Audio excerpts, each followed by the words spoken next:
Long time no see, everyone. It's your old mate Cargon back at it again. This time with my biggest regrets of 2023 and my favorite pickups of the year of our Lord that just passed, 2023. As always, if you're enjoying the content, don't forget to like and subscribe. The Discord link is also down there as well. There's lots of good chatter, especially updates with the no buy and what people have been finding too.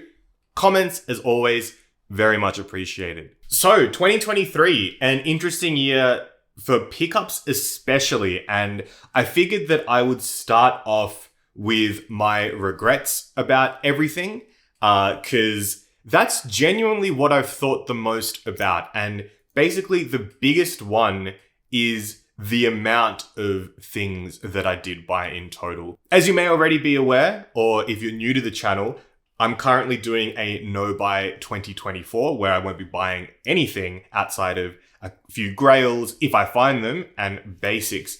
And that's basically spurred on from the fact that 2023, I actually ended up doing a spreadsheet of everything I did buy, and it's really embarrassing. It's a lot of stuff, and looking at it and actually quantifying it, I felt really ashamed about that, because I feel like the idea of what I'm putting out and what I'm wanting to do with, making sure most things are secondhand, trying to create circular fashion, and then having picked up a buttload of clothes in total, they don't just go hand in hand. And so the no buy is really trying to be more conscious of what I will be picking up and trying to prevent that from repeating itself. Because I feel like you can just get in that cycle of just always looking, always buying things. And I want to try and avoid that. So that's my main biggest regret. A sidebar on that too is that I did start my own little sort of resale Instagram shop. I guess also putting things on Grailed and Depop too. And that in its own right kind of also motivated to buy things. And I feel like if I'm going to keep that going, I had the initial idea of, well, if I buy things that I can sell at the shop, but I can't sell them, I can keep them because I'd be happy for them myself. However, if I am going to go ahead with this, I do want to make sure that I am buying pieces to sell. And that's the important part, right? It is to sell them, not to I could just keep them if they don't sell type vibe. So we'll see how that plays out. Store-wise, there's actually a pop-up coming up, and I will do a video about that where I will be selling things IRL. So if you are in Melbourne through the month of February, keep an eye out, because I'll be posting that on socials and do a video documenting the process too. Should be a lot of fun. More regrets though. Sizing. Sizing is something that, my goodness, it is the endless battle of sizing. And it's maybe a regret is not quite the right term, but I feel like so many things look like so hard to say, look like they will fit, and you get them and they just don't, even though maybe the dimensions and stuff should. And it's frustrating. It's really, really frustrating. And I can only change the shape of my body so much. Yes, I'm going to the gym, trying to eat better and all that, but sizing, I don't know what the regret is. Is it on me on not being able to be healthier and smaller? Or is it in just people advertising things incorrectly? Or is it that just not a lot of clothes fit a lot of body types? And I'm in one of those places where I'm not too tall, but I'm quite stocky. So it's difficult, and that sucks. So ultimately the regrets are consuming so much. Even though basically it was all secondhand, it was still too much. And I don't like that. I don't want to ever do that again. So I think actually listing out things properly as I do acquire things in future, it'll help me stay a bit more accountable to what I'm doing, because geez, it can be rough, and need to be more accountable with that kind of stuff, because you kind of get lost in it. And as a creator, a lot of people will say that, yeah, you just get stuck in those loops of gotta get stuff to show off, gotta get stuff to make videos and content. So we'll see how we go. Anyway, they are the regrets. So let's move on to my favorite pickups of 2023.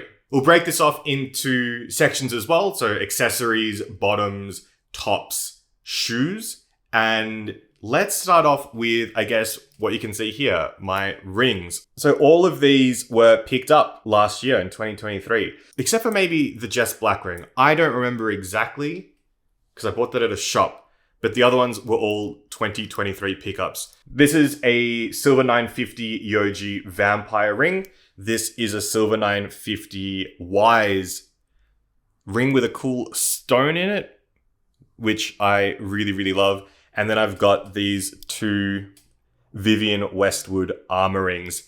It's kind of interesting. Like, I had this one and it's an L size, right? And I wanted to get one to go on my middle finger. I have really, really fat fingers, and I found one that was XL and was like, yes, that should fit. If the L fits a big finger, then the XL should fit a bigger finger. So I got an XL. It fit the same as the L. There were no dimensions on the post. It was just, I rolled the dice and I failed. So now I just have to wear them on both sort of the same finger on opposite side, which is fine. I don't mind that. I think I'm just getting used to it. I would still love to get like a middle finger ring or a pointer finger ring, but it's not really imperative. I'm used to wearing these rings basically every day, and it's become just, feel naked without them. And it's interesting that merely 2 years ago, I did not wear rings ever. And I wouldn't have been able to fathom myself being now in a space where I am wearing rings literally every day to everything. And I'm a changed man. I'm a changed man. But yeah, they're the rings. So while picking my favorite pickups, it's interesting that some of them are just things that I really, really like. And then some of them are things that I actually wear every day. Case in point, the rings. Another thing like that is this wallet cord. It's a put on wallet cord. Very, very simple. I'm not sure if you'll be able to see it properly, but it does have Yohji Yamamoto throughout it there. And it has some very, very solid feeling hardware. And I initially had one of these in red. I think I gave it away in a giveaway. I forget what happened to that one. But I ended up finding one in black. And I also had this just other chain that I would link to my belt loop and just attached it to the key loop of this one. So now it's like a double layer chain, and I wear this every single day. I'm really happy with this accessory. I like the black on black, but then adding that silver accent is really, really cool as well. And yeah, not the most expensive pickup, but something that I genuinely wear every day, and I love it to bits. So that's why this is in this list. Now, the final accessory, I remember seeing one of these being sold by good friend Joel, the Salvaged Wardrobe, on Instagram, and found one for myself and also have one for sale too. But this is a Wise Shoehorn keyring. Very, very simple. It's in pretty bad nick. Just, I have been putting it through its paces as I do wear it every day. And surprisingly, I have actually used this as a shoehorn. It is very, very small, but it does serve its purpose. And I'm just really happy with it. It's a cool little feature, and I love having it attached to my keys and it just hanging off my belt loop. And yeah, I couldn't be happier. I just love this thing and how silly it is, and just being like, shoehorn, I got one in my pocket, let's go. It's quaint. It's whimsical. It's dainty. I love it. And we're so good together. Keeping in the accessory theme, we have a bag. Now, this bag I haven't worn a lot recently because I go through periods of just getting super into a bag and then wear that bag forever. However, on my recent Japan trip, I did take this bag with me, and it was an absolute unit of a bag. This is a Yohji Yamamoto Plus Noir leather bag. And initially, this bag just came like this, like a carry-all, and good friend Carl Incarcerating sent us a strap for it so I can wear it as a cross-body bag. And that's what I did. I wore this bag every day in Japan, taking it out. You've got a little pocket on the front there. I've added a little New Jeans honey charm to it. And 2 zips. You've got a bunch of inner compartments. You've got a zip compartment here, which is excellent for keeping valuables. And then there's 2 open compartments to, I guess, just keep accessible things there. Just a really, really handy bag. I like the texture that the leather has. I got this for a great deal as well. I feel like if you are looking for bags, keeping an eye out on Medcuddy for Yohji, not like a put on or a, what's the main accessory line? Discord? That stuff's really, really pricey. I think that's just because, it is the main line of accessories. But things from sublines, especially plus Noir, you can find some excellent bags. Even Wise and things have got some great leather bags there that do not go for a lot of money. So if you're interested in that, definitely keep an eye on them. But I'm very happy with this bag. It's just, leather bags have such an interesting look and feel to them and can really change up an outfit from just wearing a regular tote. So it's nice to have one.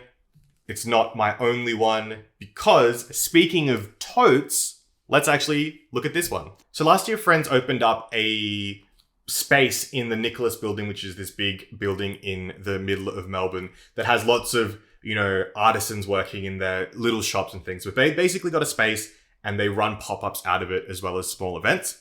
And at the opening, I did buy a Yohji tote bag that they had there. To be clear, they got a space afterwards, but they did do a pop-up in that building prior to getting that space. So it was still in the building.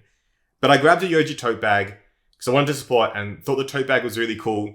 And then just on my adventures, found that they also have the tote bag, but in, I just hit myself in the face, but in leather. So being the insatiable consumer that I'm trying to change, I did grab this and ended up selling the cotton tote bag. If this is exactly the same, basically the same size, it is just leather and has this really nice portrait of the man himself on the inside there too. Now, having a leather tote bag is very cool. However, carrying a leather tote bag on your shoulder like you do a regular tote can be difficult because there's cotton on the inside and then leather on the outside. And if you just sort of like casually put it on and you've got the leather side is touching your shoulder, it just falls off. It's slippery. And that's really annoying. And that's part of why I don't always wear this bag. I'm currently going through a different bag hyperfixation at the moment, but I do like having this bag. So I have it just displayed in my room, hanging on the wall because I think it looks lovely. I like the texture of it and I do like the signature on it as well. But wearing it is something that you need to be very conscious of it not falling off your arm. But maybe that's just me things. I'm weird. I'm not good with stuff, but yeah. I felt I would bring it up because I am very happy to have it too. It's one of those things that, just adding to the I would love to have that. Even just displaying it is still very, very nice. Rounding out the accessories, we then come to what is going to be a no-brainer, but it is some of the ties that I picked up. Now, with the ties, I have gone through all of the ones that I have in my accessories collection video, but I wanted to just point out that these are my 3 favorite ones that I did get last year. And they are the Hangul tie here in Korean with this sparkly, I'm not sure if the sun's going to pick it up, but this sparkly reflective embroidery. Then we've got the 100 shots, 100 hits, the infallible tie. Also a favorite. That was the one that really pushed me over the edge. That's the one that I spent a little bit more money on because the first time I saw it, I was like, whoa, that's actually really, really cool. And then we have the adjustment disorder tie as well. They are my favorite 3. And funnily enough, they are the 3 that I took to Japan recently as the ties I was going to wear over there and got a lot of use out of them. The adjustment disorder tie would get a lot of laughs in bars when I was wearing it there because people were just you know what that means? I do. It's it's funny. And also a lot of people, just random people oh, that's a Yamamoto tie. And it's a Yamamoto necktie. It's yeah, it's cool that You can just tell, and I love my ties a lot. Unfortunately, not able to wear a lot of them because we are in hot weather. Today is 39 degrees Celsius. So I'm trying to get this video done as quickly as possible because I can barely talk. It's hot. Okay, so let's move on to shoes. 3 pairs of shoes. A lot of shoes. The shoe collection is absurd. And, you know, hopefully nothing gets added to it this year. I don't use the wild card on a pair of shoes. We will see though. We will see. First up, I have this pair of a collaboration of Yohji, Yamamoto, and Lithuanian-born shoemaker CHEREVICHKIOTVICHKI. I think they're Lithuanian. And these are a pair of the mock-up boots from, I think it was the Autumn-Winter 21 or 20 runway. These are an incredible pair of shoes. I initially had gotten these in a 42, but the weird sizing, I couldn't even get my foot in, thanks to this very cool spiral zip off the back here. But it means that somebody with a high instep like myself could not get my foot in. And I was very lucky to then find a pair in size 43. And I love them. They're a bit interesting to like get used to because they're a pretty like gnarly shaped boot, but just to me, this is like having a Guidi or, you know, it's an artisanal, it's a handmade boot. Goodyear welted, probably need to get the soles covered, but they're fine for now. As you can see, they are bolted in. It's got the nice information there on the shoe too. And just, wow, like the layered construction, the finish of the leather, you get this interesting pocket detail there. I don't know what I'd put in there. A vape? Maybe? Fog juice? But fantastic. It's a YKK zip on the back zipper there. It's just, I can't believe these. I can't believe that I have these, and the size 43 pair is still for sale. We'll be selling it at the pop-up too. And just really, really stoked with these. I need to do a video on these because these are a fantastic pair of boots. Love them to bits. Next up, we have an incredible find that is a pair of Rick Owens Fall Winter 10 Gleam Creeper boots. Now, I picked these up for a really, really good deal on Mercari, and these need a video of their own because they arrived and were not as advertised. The sole was falling off in 3 parts. There was a hole in the side, and it was just like, my goodness, why do I continue to have such bad luck with Rick Owens shoes? But I sent these to a place called Soul Healed. They're based in Sydney, and they came back with just so many options, so much information. They, you know, took everything apart. We're like, okay, this is what we can do. Here are your options. Here are options of soles. We can do this, we can do that. And so what they ended up doing was obviously adding a new sole, but they also added like this little mid section here, which I'm not sure if you'll be able to see, but like this is the sole, but then this mid part before it hits the top layer. And that is so that if something happens to this sole, you can then just replace it altogether. It's not gonna involve doing the entire thing, which would cost a bit more money. So that hopefully breathes more life into them. They sewed up the hole in the shoe as well. And yeah, these are clearly very, very old. They're not in the greatest condition. The zips are a bit strange. There's a hole in the leather on this side here. Some of the seams are coming apart at the back, but just surprisingly comfortable. And I've worn these out a few times, and I just do love wearing them and how they look and just the overall silhouette of a creeper. I'm very lucky to have them. Just had to invest more than I expected to because the seller didn't advertise that the shoes were falling apart. Biggest thing to note though, you see this that makes it look like it's a welt? That's fake.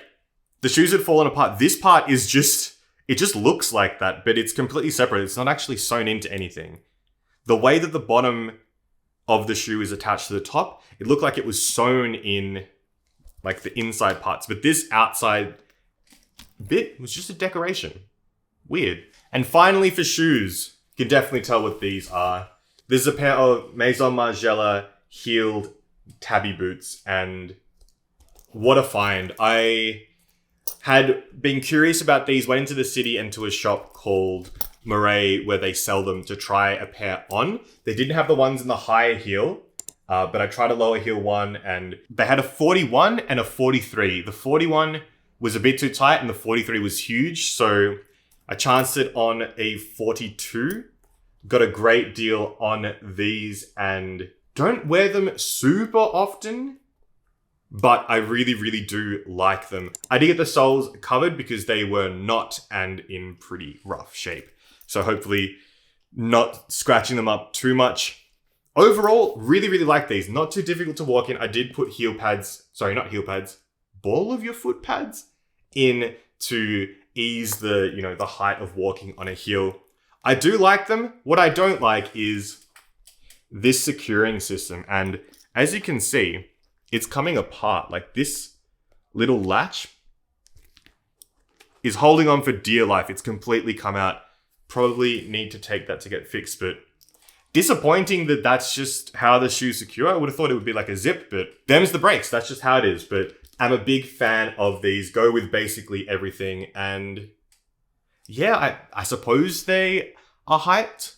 I feel like I don't see a lot of Tabi stuff, but I also don't see a lot of guys wearing Tabis. But also I haven't really been looking at a lot of like TikTok and that recently. So are these still hyped? I don't know, but I feel like they're timeless and they will definitely hang out in my wardrobe for years to come.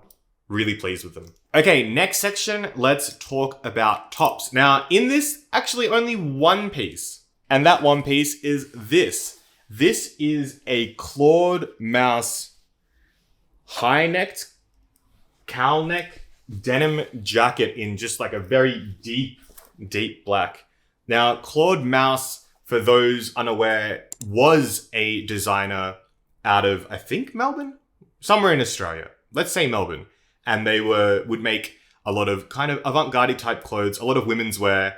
They were eventually picked up by a larger company, which then just kind of ran them into the ground. And I think the last thing I heard was maybe the guy now makes shoes in a sort of Gorpy type way. I forget the name of what their new venture is, but effectively, if you do see any clawed mouse stuff, it is no longer made. And in the past, I had a pair of clawed mouse. They were kind of like 3/4 drop crotch jeans that I bought off Depop that I don't know where those went. Maybe I gave them to someone, but they were very cool. And this I found just per chance on Depop, and it's in an XXL, which means it fits me. And had to pick it up. It was off a seller that was also just selling women's wear, so I'm not sure whether this is a women's wear jacket or not, but it fits me great. I love the hidden buttons on the inside and then this cowl neck that you can just unbutton and leave open or do up the entire way. It has it's not too long either. You got a button on the bottom there. The buttons all have clawed mouse written on them too. Just a really, really cool jacket. The fabric, as it says, is sourced from Japan. Cool jacket. It gives me very Rick Owens slave jacket type vibes. And it's one of those things where Depop just came through and it's like, oh my goodness, it fits. Like the measurements are right. I got it. It's like, wow, it fits perfectly and so happy with it. Just not the weather for it now, but really glad that I was able to get this and I don't know, a little bit of local fashion history in the wardrobe as well. Goes well with just a lot of clothes I have too, which is the goal, right? A capsule wardrobe. All right, on to the final section, bottoms. And unfortunately, not butts. You can find those elsewhere. First up, we have one of the final Cops pickups that I made in 2023. And this is a pair of, I need to do their own video, but this is a pair of Julius gas mask trousers from the recent permanent collection. They are in a stretch denim, thank goodness, and they're a rare size 4.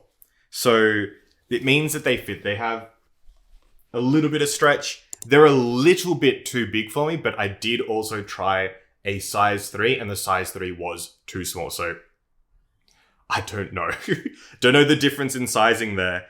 I actually bought these new, and it was part of me thinking about being more conscious as well with my purchases and trying to support local business. I picked these up at Lastly, which I've done a couple of videos at. It's actually where we previewed the collection that these are from as well. So just a fantastic pair of trousers. A very, very wide looking silhouette at the top. Very chaotic with all the different pockets that actually function as pockets all over, and then into a more tapered, skinny jean length down the bottom.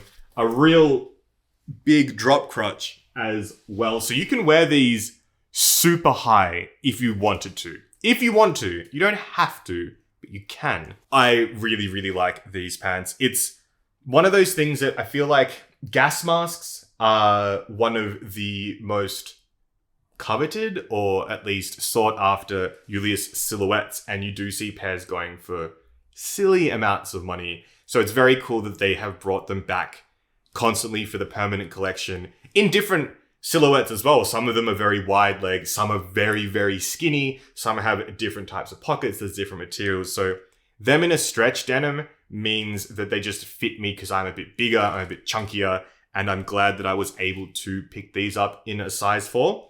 There's also versions in leather or even coated denim.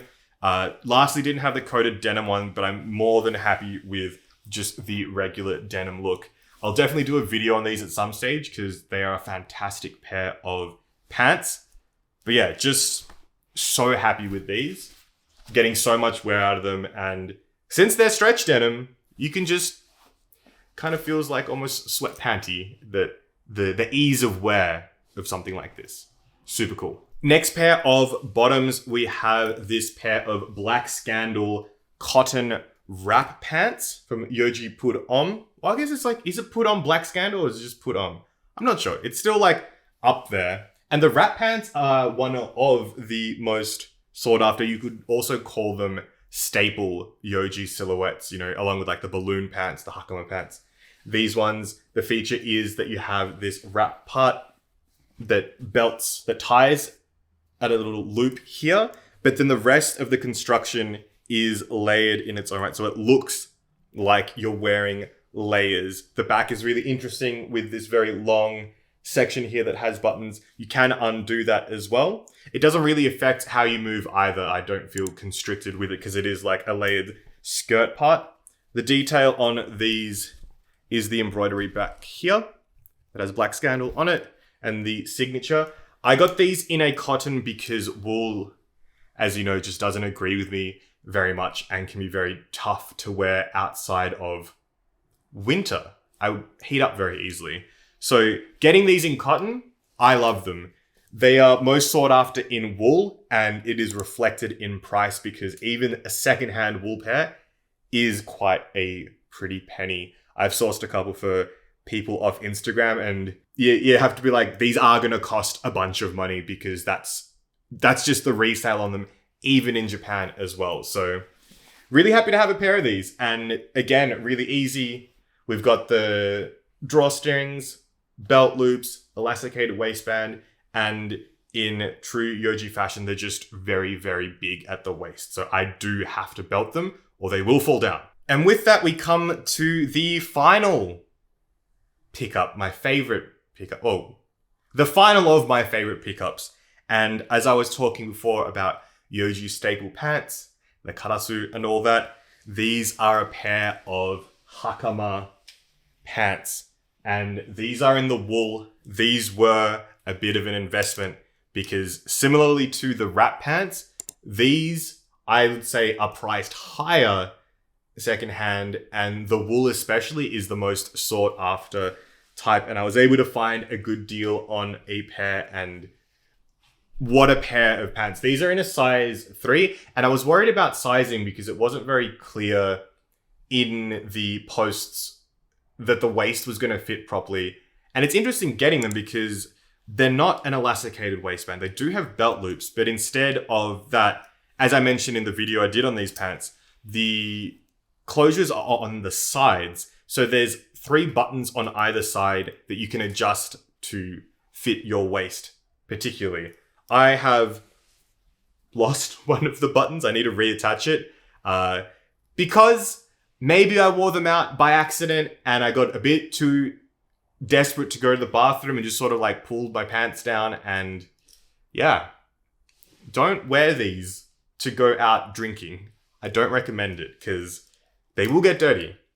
But regardless, they're a fantastic pair of pants. Super, super wide. Basically look like a skirt. These beautiful pleat details and just in movement, these are beautiful. Just an absolute unit of pants.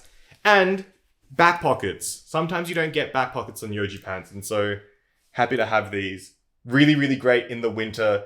I suppose depending on your body temperature and ability, you could wear these trans-seasonally. For me, even just having these in my hand is uncomfortable in this heat. So luckily they are fine. The wool is not too bad. It's not too scratchy. And just love the gabardine, love the drape. It is a staple piece for a reason. And I recommend them to any Yohji fan, I suppose. You probably already have a pair. Or you're probably already looking for a pair. But it is important to keep in mind that they are dearer than a lot of other things. So just be aware that it's going to be rare to find them at a very, very cheap price. I know that that is, subjective to the type of money that you are comfortable spending. But for me, they were an investment. So I don't want to get rid of these. I want to keep wearing them and keep them forever because they are sick. So with that, that is all my favorite pickups of 2023, as well as my biggest regrets of 2023. What was your favorite? This is a bit of a long video, but there was a lot to go through. And yeah, hopefully next year's one, there's probably not going to be much to go through because not much will have been picked up. So it'll be interesting to juxtapose the two videos there. But I do want to say that I am in a point of privilege where I don't have dependents. I don't have my money needing to go to various other things. So I am able to put it into buying silly clothes. And I also now just want to save for other things. So we'll hopefully stop doing that as much. But yeah, it's silly to say being don't feel like you should do that because other people do, because, I'm the same. Am I practicing what I preach? I guess not. That's the point of the challenge for this year. But yeah, just try and be more conscious. And that's what I want to do. And don't feel like you are not enough because you don't have all the things, because I'm old. And as you get older, maybe you have the ability to acquire said things, and you will be able to acquire said things eventually as well. They'll always be around. They're not going to disappear.